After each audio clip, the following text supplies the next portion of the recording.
November 29, 2009లో KCR ఆమరణ నిరాహార దీక్ష చేపట్టిన రోజున దీక్షా దివస్ గా ప్రకటిస్తూ కేటీఆర్ పిలుపు మేరకు మేడ్చల్ మల్కాజ్గిరి జిల్లా బీఆర్ఎస్ పార్టీ అధ్యక్షులు షంబీపూర్ ఆధ్వర్యంలో గండిమై సభలో నిర్వహిస్తున్న దీక్షా దివస్ కార్యక్రమానికి షేర్లింగంపల్లి నియోజకవర్గం ఆల్విన్ కాలనీ డివిజన్ నుండి బీఆర్ఎస్ పార్టీ సీనియర్ నాయకులు ఎర్రబెల్లి సతీష్ రావు ఆధ్వర్యంలో బీఆర్ఎస్ పార్టీ నాయకులు కార్యకర్తలు పెద్ద ఎత్తున తరలి వెళ్లారు. ముందుగా ఎల్లమ్మబండ చౌరస్తాలో బీఆర్ఎస్ పార్టీ నాయకులతో కలిసి ఆయన పాదయాత్ర నిర్వహించారు.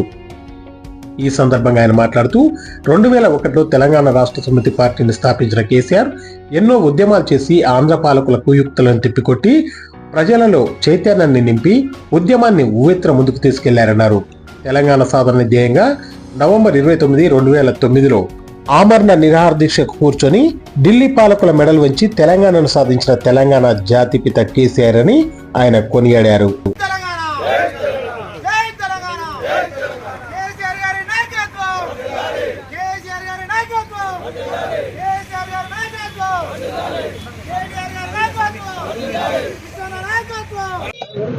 మా వర్కింగ్ ప్రెసిడెంట్ కేటీఆర్ గారి పిలుపు మేరకు దీక్షా దివాస్ ఈ ప్రోగ్రాం కోసం ఆల్విన్ కాలనీ డివిజన్ 124 డివిజన్ నుంచి పెద్ద సంఖ్యలో మెడ్చల్ మా బీఆర్ఎస్ పార్టీ ఆఫీస్కి వెళ్ళడం జరుగుతుంది. చలో మెడ్చల్ ప్రోగ్రాం పిలుపు ఇవ్వడం జరిగినది.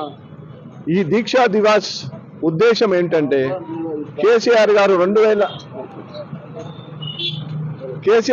2001లో పార్టీ పెట్టి అన్ని పార్టీలతోటి పొత్తు పెట్టుకొని ఒకసారి టీడీపీ ఒకసారి కాంగ్రెస్ అందరూ నమ్మించి అందరూ అధికారంకి వచ్చాక తెలంగాణ తెలంగాణ ఇవ్వకుండా వాళ్ళ కాలయాపన చేసుకుంటూ అధికార గద్దెన వాళ్ళు ఎక్కి ప్రతిసారి మనల్ని మోసం చేసుకుంటూ 60 సంవత్సరాలుగా మోసం చేస్తున్నదే కాంగ్రెస్ పార్టీ.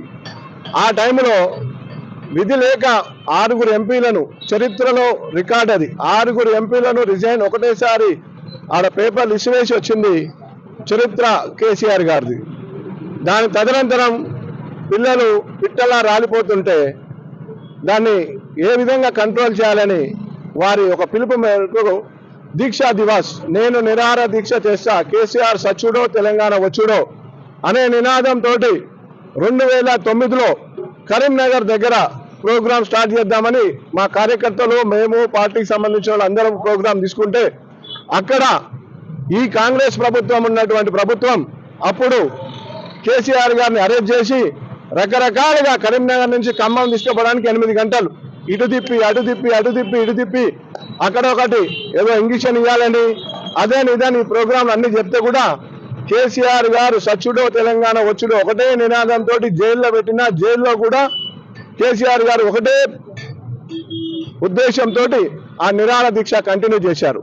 ఆ నిరాహార దీక్ష కంటిన్యూ జరుగుతున్న క్రమంలో తెలంగాణ ఉవ్వెత్తున మంట అగ్గి పడుతుంటే కేసీఆర్ గారిని ఖమ్మం నుంచి విజయవాడ తీసుకుపోతారు, అటు తీసుకుపోతారు, ఇటు తీసుకుపోతారు వదంతులు రాగానే ఎక్కడికక్కడ బగ్గుమంటున్న తెలంగాణను చూసి గత్యంతరం లేక ప్రభుత్వం కేసీఆర్ గారిని నిమ్స్ హాస్పిటల్ తీసుకురావడం జరిగింది.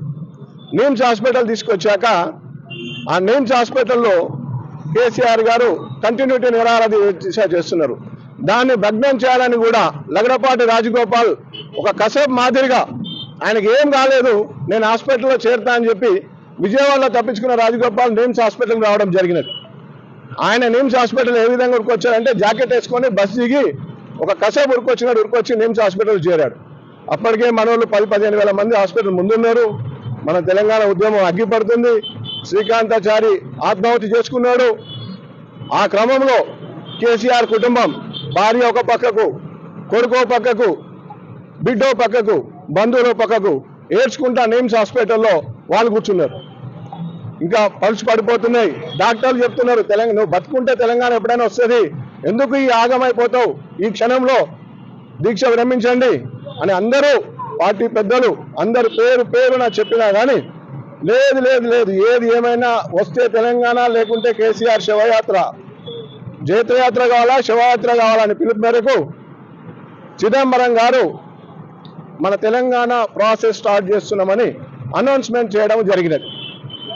ఈ దీక్షా దివాస్ ఇంత దూరం తీసుకొచ్చింది 15 ఏళ్ల కింద సరిగ్గా 2009 ఈ రోజున నవంబర్ 29 రోజున జరిగిన దీక్షా దివాస్ ప్రోగ్రాం అప్పుడున్న కొంతమంది పిల్లలు జరుగుతున్నది అని తెలియజేయడం కోసం మరలా ఒకసారి ఈ కాంగ్రెస్ కబంధ హస్తాల నుంచి తెలంగాణ రాష్ట్రాన్ని కాపాడి బడుగు బలహీన వర్గాలకు 10 ఏళ్ళు ఏ విధంగా పరిపాలన అందించిన కేసీఆర్ ఉన్నారో అదే కంటిన్యూ చేయాలని మేము కంకణం కట్టుకొని ఈ కాంగ్రెస్ ను పంపించే వరకు మా పోరాటం ఇదే విధంగా సాగుతుంది.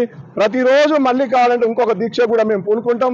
ఎట్టి పరిస్థితుల్లో ఈ తెలంగాణను తెచ్చిన తెలంగాణను బంగారు తెలంగాణగా కాపాడుకుంటూ మా ప్రాణ త్యాగం చేసినా పర్లేదు ఈ తెలంగాణ రాష్ట్రాన్ని ఏ విధంగా కేసీఆర్ గారు చేశారో ఆ విధంగా చేస్తాం. జై తెలంగాణ.